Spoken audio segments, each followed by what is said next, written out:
Starting procedures for the Class 108. First of all, we've got to make sure the line's clear, which I've done. I'm now going to turn on the batteries so we can start the engines. So each coach has two isolators. There's the original main one and a secondary one that we put on. So the train is now live. So we'll go down to the cab and we will turn on the ignition key, the driver's key.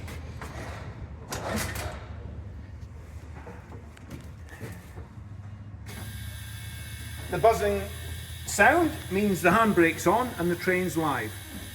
Right, we'll go back and start the engine. So when the trains are cold, we always start from the ground rather than the cab. So it's got a hand throttle here, we give it a bit of throttle, and there's the start button. We hold for about 5 or 6 seconds after it starts, just to make sure the oil pressure is built up and the engine will continue running.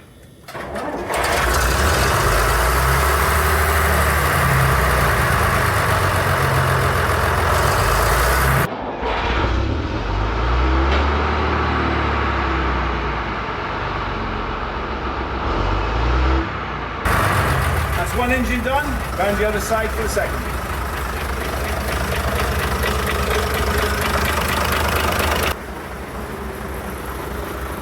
Same procedure as the other side, hand throttle out, start button.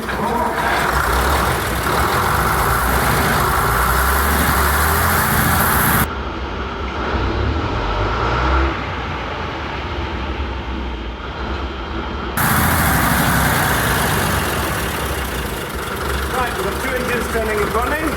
Let's see if we're making air and vacuum.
Mm-hmm.